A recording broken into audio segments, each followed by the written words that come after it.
자, 이런 인사 논란 때문인가요? 문재인 대통령 국정 지지율 이제 60%대 중반까지 하락했군요. 그렇습니다. 중후반까지 하락했는데 3주째 하락세가 이어지고 있고요. 리얼미터 여론조사 결과를 보면 문 대통령의 직무수행 지지율이 지난주보다 2.3%포인트 내린 66.8%로 집계됐습니다. 예. 박성진 후보자에 대한 인사청문 보고서가 부적격으로 이제 채택된 어제는 66.2%까지 떨어졌습니다. 예. 여기에 안보 위기까지 작용한 것으로 풀이됩니다. 자, 같은 기간 박 전 대통령의 지지율 얼마였을까요? 얼마였습니까? 59.6%였습니다. 그래요? 7%포인트 정도 차이 나는 상황이에요. 예. 국정 수행을 잘못하고 있다는 부정평가도 짚어볼까요? 전주보다 2.2%포인트 오른 26.8%로 나타났습니다. 예. 부정평가가 최저였던 시기는 7월 1주였거든요. 예. 그때 비해서는 10.8%포인트가 오른 상황입니다. 지지율도 하락세, 그거보다 이 부정평가가 높아지고 있다. 네. 특히 부정평가의 경우에는 문재인 대통령을 지지했던 분들의 부정평가들이 조금씩 높아지고 있다는 점을 주목을 해봐야 될 것 같습니다.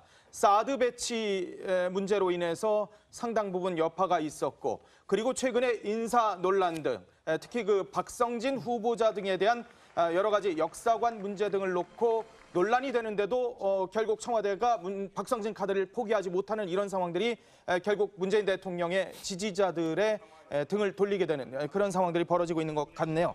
자, 계속해서 다음 주제로 넘어가 보도록 하겠습니다. 미국이 북한의 돈줄이죠. 중국 대형 은행들을 정조준하면서 독자 제재 카드를 준비하고 있다는 얘기가 있습니다.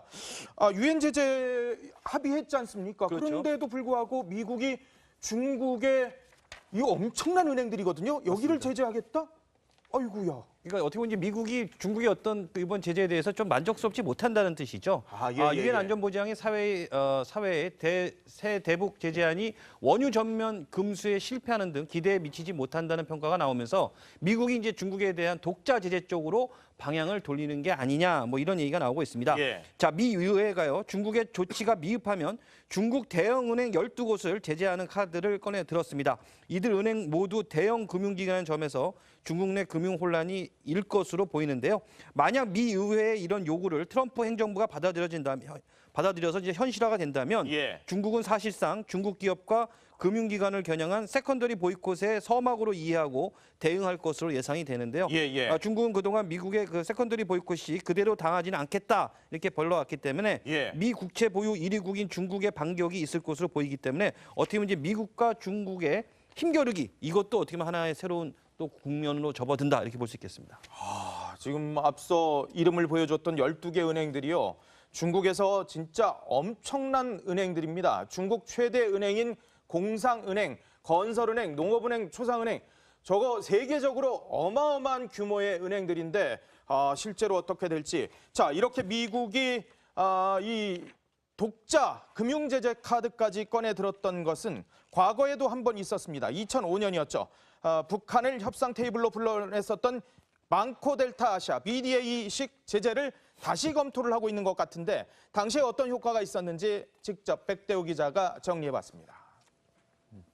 미국은 지난 2005년 9월 9.11 테러 이후 제정됐던 애국법 311조에 근거해서 북한의 돈줄을 묶었습니다.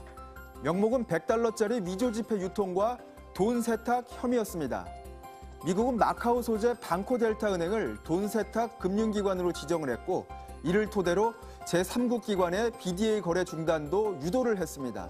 직접적으로는 북한 정권과 관련이 있는 것으로 추정되는 52개의 계좌 속에 $2,500만 20개월간 동결했습니다. 돈줄을 묶었던 겁니다.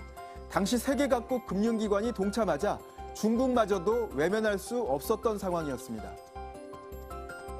Our analysis of the accounts so that they can make a fully informed decision as to the final disposition of the funds. 실제로 제재 한 달 만에 북한이 먼저 미국으로 연락했을 정도로 치명상을 입혔다, 이런 평가들이 나왔습니다. 현 주한 미국 대사 내정자인 빅터 차 조지타운대 교수에 따르면요, 북한이 먼저 연락을 한 게 이때가 처음이었다고 합니다. 북한이 계획 경제 체제를 유지하기 때문에 예상보다 더욱 효과가 컸다는 건데요. 당시 북한의 김계관 육자회담 수석대표는 금융은 피와 같다. 금융이 멎으면 심장이 멎는다. 그러면서 피가 얼어붙는 조치였다고 이야기를 했습니다. 최근 미 재무부에서 다시 BDA식 금융제재 카드를 꺼내든 이유입니다. If China doesn't follow these sanctions, we will put additional sanctions on them and prevent them from accessing the U.S. and international dollar system. 지난 2007년 미국이 BDA 제재를 해제한 이후에 이 같은 방식의 강력한 금융 규제는 지난 10년간 이루어지지 않았습니다. 오바마 정부가 외교적 해법을 중시했기 때문이란 견해도 있습니다. 하지만 트럼프 정부는 사뭇 다른 분위기입니다. 중국이 유엔 안보리 제재안에 적극 협조하지 않을 경우 중국까지도 간접 제재 대상에 포함시킬 수 있다며 으름장을 놨습니다. 의회 분위기도 강경합니다. But we must target major Chinese banks doing business with North Korea, such as China Merchants Bank, and even big state-owned banks like the Agricultural Bank of China. Estimate 90% of the hard currency that the regime needs. Now, we've managed to cut off a lot of that. 일각에선 지난 2005년 당시만큼의 효과를 기대하기는 어렵다는 분석도 있습니다. 후안 라자테 전 재무부 부차관보는 당시 북한과 중국은 어떤 여파로 이어질지 잘 이해를 하지 못한 상황이었다며 미국의 강력한 협상 카드이자 소원을 이뤄줄 수 있는 진위의 요술 램프를 너무 일찍 포기했다고 회고했습니다. 트럼프 대통령은 그러나 안보리 결의안보다 미국의 독자 제재 방안이 더욱 강력한 무기가 될 수 있다고 보는 듯합니다. It's just another very small step. Those sanctions are nothing compared to what ultimately will have to happen. 네, 정치부 백대우 기자의 브리핑이었습니다. 자, 이런 BDA식 제재, 금융제재, 과연 통할까요? 북한이 이미 내성을 가지고 있다 이런 얘기도 있어요. 자, 지금 상황 정리하면 미 의회가 지금 미국 행정부에 우리나라로 치면 한국은행, 신한은행 이런 큰 은행에 중국의 메이저급 은행과 북한이 거래하지 말라라고 아주 강도 높은 제재를 요구를 하고 있는 상황이에요. 문앵커가 앞서 분석한 대로 중국 입장에서는 요거는 세컨더리 보이콧에 따르라는 굉장한 압박으로 느껴질 수 있습니다. 네. 자존심이 센 북한의 고위직들, 그중에서도 김계관 부상이 12년 전에 이런 얘기했어요. 피가 얼어붙는 느낌이라고 했는데 그렇게 아팠으니까 준비를 12년 동안 얼마나 많이 했겠습니까? 그래서 외화벌이를 총괄하는 노동당 39호실 고위 관리들이 망명 후에 한 증언을 보면 이렇습니다. 해봐야 이전 같은 효과 없을 거다. 이런 증언들이 나옵니다. 달러 위조, 마약 거래, 무기 판매, 천연자원 거래, 금융사기 등 온갖 불법 행위를 감행하고 있다는 증언도 나오는데요. 그렇죠.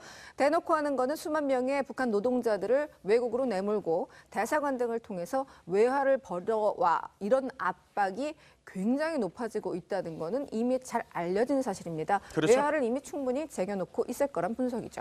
자, 그런데 국제사회에는 이렇게 대북 제재가 한창인데 우리 통일부 문재인 정부가 대북 지원에 나설 움직임을 보이고 있다고요? 예, 그러니까 일반 군사적인 건 다른 측면인데요. 정부가 우리 정부가 국제기구를 통해서 북한의 이제 모자 복원 사업이죠. 여기에 이제 800만 달러를 지원하는 방안을 현재 좀 추진하고 있다 이렇게 밝혔습니다. 통일부 당국자는 UNICEF 등을 통해서 이제 유엔사나 국제기구의 요청에 따라서 800만 달러를 지원하는 방안에 대해서 21일 날 예정된 이제 교류 협력 추진 협의회에서 논의할 예정이다 좀 이렇게 말을 했거든요. 그러니까 이번 지원이 좀 어떻게 보면 결정되게 되면 문재인 정부 들어서 첫 대북 지원이 이루어지는 겁니다. 근데 국제기구를 통한 대북 지원은 이전 이제 박근혜 정부나 보수 정부 때도 계속 이어져 오다가 지난해 1월에 북한이 이제 4차 핵실험을 하고 나니까 그때부터는 아예 중단이 됐었거든요.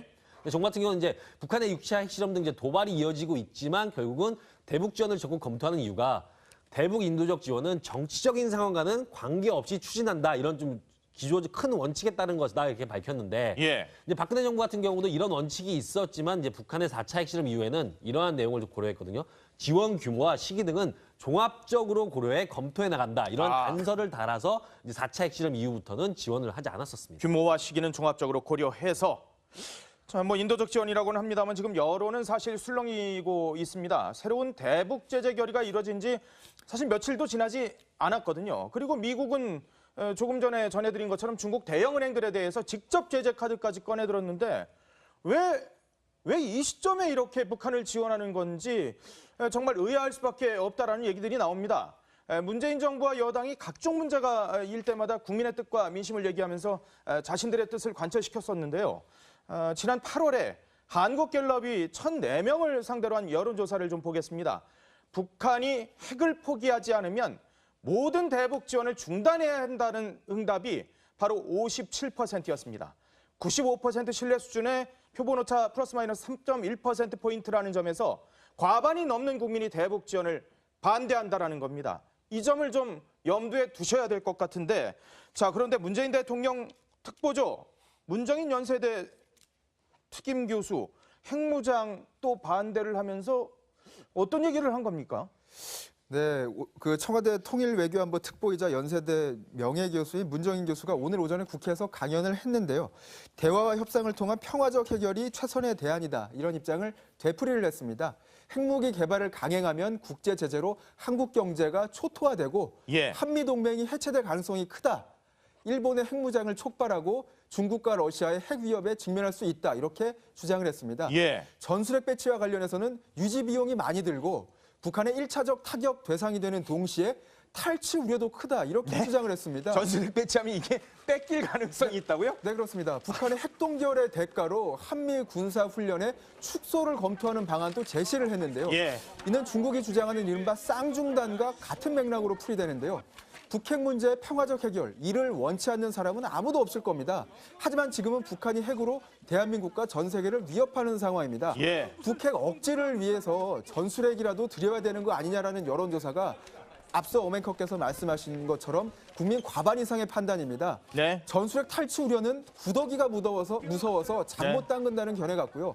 북핵 전문가들은 한 목소리로 북핵 동결은 의미가 없다고 주장을 하고 있습니다. 이미 북한은 완성핵 단계라는 건데 동결이 무슨 의미가 있느냐는 지적들이 나오고 있는 상황에서 과연 적절한 해법인지에 대한 의문이 드는 그런 견해들이 많이 나오고 있습니다. 저는 그 정치권에서 좀 이것도 역시 또 국민들이 헷갈려할 수 있기 때문에 핵 무장론과 전술핵 재배치에 대해서 좀 명확하게 정확하게 좀 설명을 해줬으면 좋겠어요. 그렇죠. 그러니까 국민들이 봤을 때는 이게 뭐 핵을 갖자는 건지 이게 핵 무장을 하는 건지 전술핵 재배치 다 엄연히 다르거든요. 그렇죠. 그러니까 그걸 좀 정확하게 좀 설명을 해줬으면 좋겠습니다. 그렇네요. 자, 우리 국민들 생각을 좀 살펴봐 주십시오. 핵무기 개발과 도입에 찬성하는 여론이 지금 더 높은 상황이죠. 맞습니다. 국민 가운데 절반 이상이 최근 정치권에서 제기되고 있는 독자적 핵무기 개발, 그리고 문해커가 방금 지적한 그 전술핵을 잠시 빌려오는 것, 전술핵을 배치하자는 주장 두 개 합쳐서 얼마나 너는 찬성하느냐라고 물어봤을 때 뭐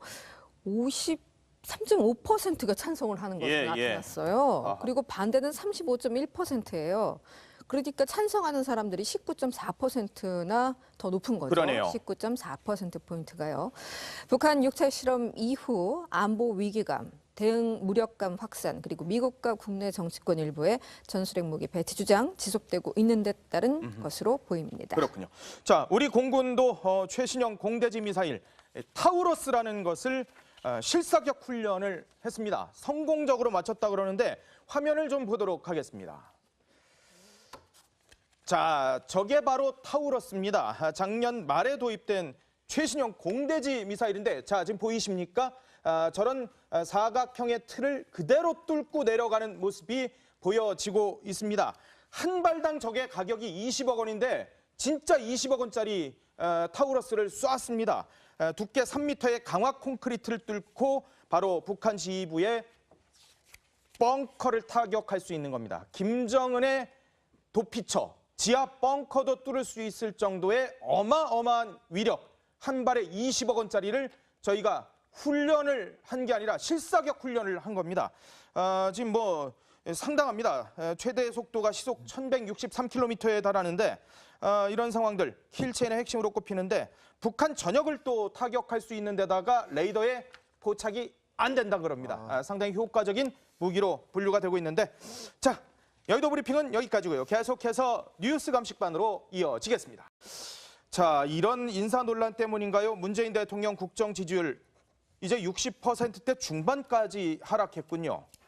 그렇습니다. 중후반까지 하락했는데 3주째 하락세가 이어지고 있고요. 리얼미터 여론조사 결과를 보면 문 대통령의 직무수행 지지율이 지난주보다 2.3%포인트 내린 66.8%로 집계됐습니다. 예. 박성진 후보자에 대한 인사청문 보고서가 부적격으로 이제 채택된 어제는 66.2%까지 떨어졌습니다. 예. 여기에 안보 위기까지 작용한 것으로 풀이됩니다. 자, 같은 기간 박 전 대통령의 지지율 얼마였을까요?